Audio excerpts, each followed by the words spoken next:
Hallo meine Freunde. درس النهاردة عن أسماء الإشارة في اللغة الألمانية Demonstrativ Pronomen. أسماء الإشارة في اللغة العربية هذا، هذه، هؤلاء. والنهاردة هنتعرف عليهم باللغة الألمانية ونشوف إزاي وإمتى بنستعملهم في حالات الجملة الثلاثة. مش هطول عليكم ويلا بينا نبدأ. أول حالة معانا النهاردة هي حالة النوميناتيف. أول حاجة أدوات التعريف معروفة وهي der, die, das, die. وعشان نحط أسماء الإشارة في النوميناتيف ناخد نهايات أدوات التعريف ونضيفها لأسماء الإشارة. تعال نشوف في الجدول اللي جاي. وزي ما انتم شايفين خدنا نهايات أدوات التعريف في المذكر والمؤنث والمحايد والجمع وضفناهم على أداة الإشارة فبقت dieser, diese, dieses, dieser. ودلوقتي ناخد الأمثلة بحالة النوميناتيف. أولا في حالة المذكر لو أنت في محل ملابس ومعاك صاحبك وسألك أي جاكيت عجبك welcher Mantel gefällt dir أي معطف يعجبك إنك أنت تشاور على الجاكيت اللي عجبك وتقول dieser Mantel gefällt mir. طيب إحنا ليه عندنا هنا حالة نوميناتيف؟ لأن المانتل هو الفاعل. وتاني مثال معانا في حالة المؤنث في النوميناتيف welche Bluse gefällt dir يكون الإجابة بالإشارة إلى البلوزة diese hier وهنا البلوزة هو الفاعل عشان كده دي حالة نوميناتيف. والوقتي مثالنا مع المحايد في حالة النوميناتيف welches Hemd gefällt dir أي قميص يعجبك اللي يجاوب يأشر بإيده على القميص ويقول dieses da. والوقتي مثالنا مع الجمع في النوميناتيف welche Schuhe gefallen dir أي الأحذية أعجبتك. استعملنا هنا gefallen عشان في حالة جمع في الجملة ونجاوب ونقول diese dort بمعنى دول اللي عجبوني.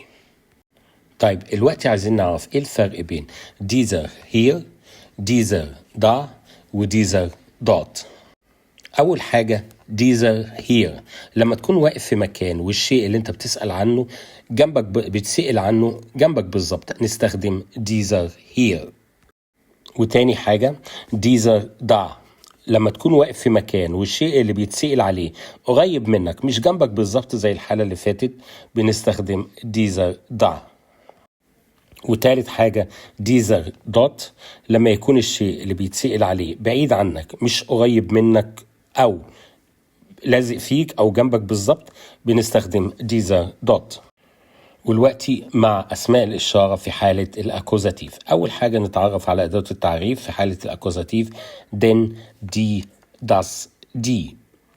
وزي ما عملنا في حالة النوميناتيف هنعمل في حالة الأكوزاتيف هناخد نهايات أدوات التعريف ونضيفها على أداة الإشارة فهتكون diesen, diese, dieses, diese. زي ما قلت لكم اللي عملناه في النوميناتيف عملناه في الأكوزاتيف خدنا نهايات أدوات التعريف وضفناها لاسم الإشارة. ناخد أمثلة على الكلام ده. أول مثال معانا في حالة المذكر welchen Mantel kaufst du أي معطف تشتري. وهنا ممكن نجاوب ونقول diesen da بمعنى هذا. هنا احنا سألنا بفيلشن لأننا عندنا حالة الأكوزاتيف عشان الفعل kaufen بيعمل حالة أكوزاتيف وعشان كده سألنا بفيلشن وردينا بديزن. مثالنا الوقتي التاني مع المؤنث في حالة الأكوزاتيف welche Blume kaufte أي زهرة اشتريت diese hier هذه. والوقتي مع حالة المحايد welches Buch liest er ما هو الكتاب الذي يقرأه نجاوب ونقول dieses das بمعنى هذا الكتاب. وفي حالة الجمع مثالنا معاه welche Blume wollt ihr أي زهرة تريد. وهنا حالة أكوزاتيف لأن معانا الفعل wollen بيعمل حالة الأكوزاتيف وممكن نقول diese dort.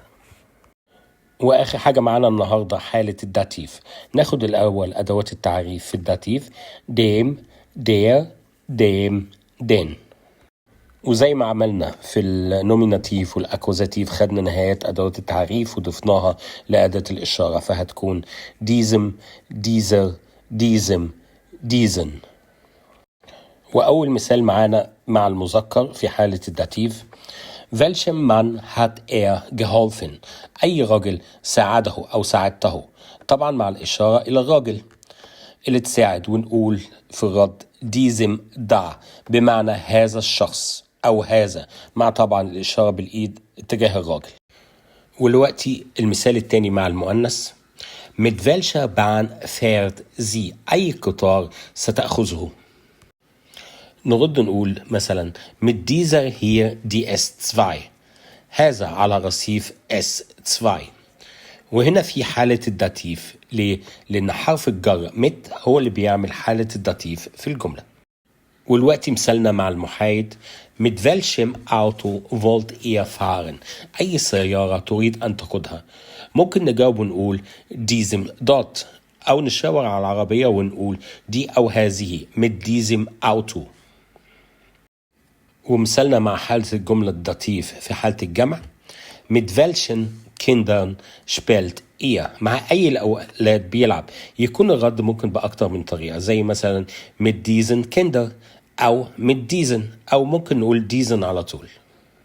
وطبعا وإحنا بنشاور على مجموعة الأطفال. معلومة صغيرة في آخر درس النهاردة، أسماء الإشارة دي إحنا ممكن نستعملها كأدوات تعريف. إزاي؟ تعال أوريكم شوية أمثلة. زي مثلا das Buch gefällt mir، الكتاب يعجبني. لو الكتاب ده موجود قدامنا على الترابيزة، ممكن تشاور عليه وتقول dieser Buch gefällt mir، هذا الكتاب يعجبني. زي مثلا مثال تاني der Mantel ist toll، المعطف رائع.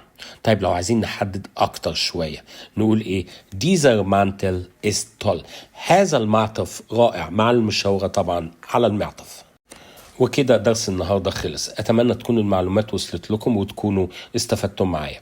ولو عجبكم الدرس دوس لايك وشير الفيديو عشان غيرك يستفيد. ولو ما كنتش اشتركت معايا في القناة اشترك وفعل زر الجرس يوصلك كل جديد أنا بقدمه. Auf Wiedersehen.